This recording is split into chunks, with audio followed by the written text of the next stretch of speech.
se tapi nuk është ndërmarrje komunale, ne pristim gaz. Për këtë u tha tapi është një mrekulli që erdhi tapi. Për këtë mburren politikanët shqiptar kryesisht Kjo ishte edhe ëndra jon. Që nisën në ëndra e njerëzve që nisën ishte që tapi të sillte gaz. Ku është gazi tapit? Ku është gazi tapit? Tani, shiko, ka papërgjegjësi qeverisish. Bëll të them një fakt. Në momentin që po bëshin procedurat për tapin dhe që do kalonte gazi në Shqipëri me tapin të tërë dini.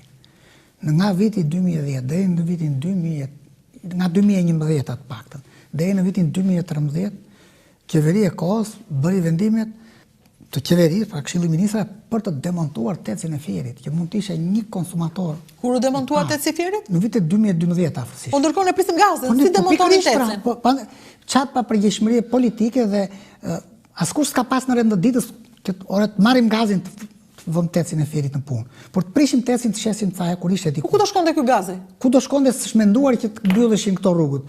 Domethënë në 2017 është bërë vendimi i qeverisë Rama për të lënë pikën në Fier, që do të ishin bërë paralelisht të gjitha, dhe të ndërtoheshin paralelisht.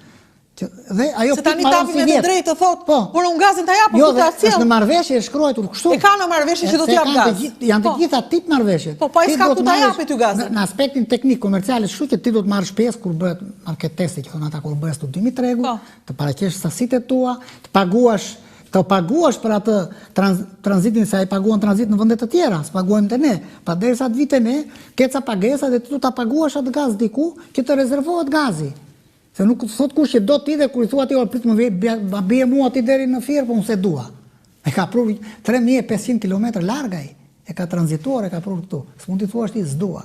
Do të bërë pagesa e gjëra. Pra, pse nuk kemi ne gaz tani? Sepse ende kemi ngritur një infrastrukturë të gazit dhe se kemi të gatshëm konsumatorët e gazit. Dhe ndërkohë që ti e di që do të vinte gazi, në 2012 prishet të vetëm mundësi për të marrë gazin. Termocentrali i Fierit ka pas një blok me gaz. Bloku Çek i thoshim. Ne ka qenë 50 megawatt, se tani mund të edhe memoria bën vetëm, po këtë e mbaj mend që kështu ishte, ai mund të donte pak rehabilitim, ishte në këmbë, ishte në infrastrukturë energjetike, ishte i futur në transmetim dhe ne atë e kemi vënë në punë në kohë emergjence edhe diku në vitin 2004.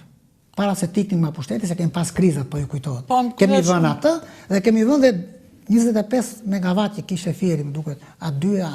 Me çfarë syetimi nuk e kuptoj, me çfarë syetimi u prish teci? Papërgjegjësi politike, po mos vënë emër tjetër. Jo, arsyetimi, çfarë than ata? Pse po e prisin? Është i vjetër. O zot, ku ka të përgjigje të vjetër? Po, tani hajde gjëje ti. E kupton ti se çdo më thon një tec që ishte në punë, kurse ne përpara e kishim konservuar, kur spunonte, e mbanim në konservim, paguanim njerëz me idenë që, ore, një ditë o do gjim në gaz o do vi gazi, dhe duhet ta vëmë në punë. Po atëherë u prish dhe azotiku i Fierit.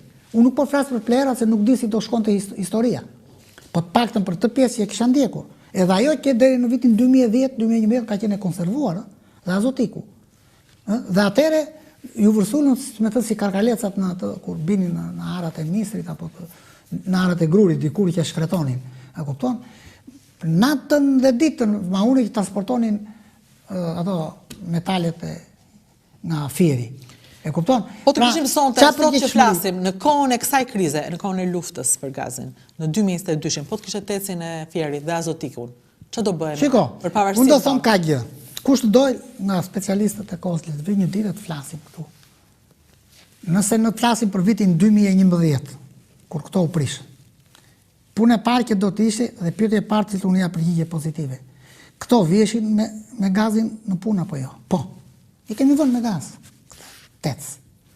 Azotiku po, se kishte gazi lëndën e parë, që punonte për një pjesë të shumë se gjysmën e uzinës, që punonte me këtë, si lëndë të parë, dhe të dyja vjeshin, por unë do kthejmë të energjetika. Pra, këtë 50 megawatt, ne e kemi vënë në punë dhe në 2003-2004. Kemi vënë dhe ata të tjerët me mazut që konsumonin shumë. Ishin me gjithmonë të vjetëruar. Ky ka qenë i vitit 1975, investim çek. Bloku. Pra, e thomë dhe sot e kësaj dite. E dyta, ku do që të kalon të tapi, nëse bëj pike lidhjes, ky, sidomos tani që kaloj nga Semani, rrezik që ke tubacione nga ekzistuset kemi tubacione që ky mund të lidhej shumë lehtë të merrte këtë sasi gazi. Nuk do merrte sasinë e 100 mega që është ai në Vlorë apo 200 që ne mendonin, po ti lexosh ato, sa kemi thënë që duam të vemi me gaz. te memorandumi ose te kërkesa dërguar në Bruxelles, dërguar në ministrat përkatës, po të shikosh ato shifra, thua këta kanë qenë të çmendur, që kanë bërë në 2004-2005, se ku janë këto që kanë parëndë rëndjela, po që kanë bërë atje. Pra, ky e merret edhe me linjat ekzistuese, sepse janë linjat e vjetra të shtrira, kemi pas 480 rreth 500 km linja të shpërndarjes së gazit para 90-s, të cilat u abandonuan, u braktisën, u shkullën, u shitën për skrap, për drejt, për çfarë të them. Atë. Po, ama ky tec me siguri edhe sot mund të ketë lidhje që duhet të testosh dhe mund të jenë në gjendje pune. Me pak rehabilitim kur kalonte afër aty kërkohet të merrje nga Semani dhe këtë mund ta vijë në punë dhe sot, ta zëm po tishte. S'është. Iku tani fillojnë të orit, si do bëhet me tecin e Vlorës, do ta marrim me gaz, do ta marrim të lëngëzuar kur të dy gazi lëngët, që thonë këta që thonë LNG-a dhe ky gaz që vjen natyror, janë një njëjti gaz. Pra nëse ti merr gazin natyror nga deti të lëngëzuar, ai nuk përjashton të gazin tjetër që vjen këtej, se ai ka qenë dikur i tillë dhe është lëngëzuar përmes një procesi, ashtu siç kthehet edhe një herë në gaz. S'ke pse frenon asnjërin nga projektet. Sepse ti je vend që kërkon gaz. Dhe sa më shumë gaz të marrësh nga deti apo nga toka, aq më mirë do t'i bësh zhvillimit ekonomik të këtij vendi. Jo vetëm energjetikës, por edhe gazifikimit në tërësi, po edhe industrisë. Unë nuk dua, po të thonë tash Azotiku, do thonë nostalgjia, historira të këtyre që kur fillojnë të luftojnë, s'din vetëm të thonë që ajo kohë kështu, kohë errët, kohë e zezë, kohë e drejtit, po nuk duan të dinë që kanë qenë ca objekte që kanë qenë shqiptare, ndërtuar nga shqiptarët, prodhonin për shqiptarët, për bujqësinë shqiptare që ishte modernizuar në atë kohë, përdoreshin këto plera, përdoreshin ato rezervuar ujë për vaditje, kanale që ishin lumë, jo kanale, nga 20 metër kub ujë në sekond. Tani prodhojnë vetëm politik, kjo është e qartë. Po, tani ne thomi, do e marrë Saliu, apo do ta marrë po don. O do ta marrë me dhunë, apo do ta marrë kështu. Kjo është debati kryesor. Nuk gjeta një gazetar të bënte një pyetje, çana. Ti thoshe, ore zoti kryeministër, se u vu tapi atje, dhe ti thuaj që more gazin. Bravo të qoftë, edhe pse s'është kështu. Po ku është gazi? Për kë e more, zotri? E more për Italinë, s'kish nevojë Italia të vejë ti, ta merri. Ku e çove gazin? O zotri, përse ti privatizove 4 hidrocentrale që ishin në paketën e sigurisë të furnizimit të popullsisë shqiptare? Përveç kaskadës së Drinit, ishte kaskada e Matit dhe 2 hidrocentralet e Bistricës. 4 hidrocentrale, pjesë e sigurisë, e paketës sigurisë dhe krenaria. Se ishin ndërtuar të para. Kush i mori ata? Ato s'ka rëndësi kush i mori. Jo ka shumë në dorë të kujt e kemi pavarësi në shpytja. S'kemë pavarësi, ai punon për vete që kur i mori s'ka pavarësi. Ai mund ta shes ku të dojë. Shiko, ato do e merrte mos kurumi, kutumi. Kush shkemi zotit futej në atë tender, do e merrte. Nëse ai pagoi 100 milion, ai 130, një do paguante 131 dhe do t'i merrte.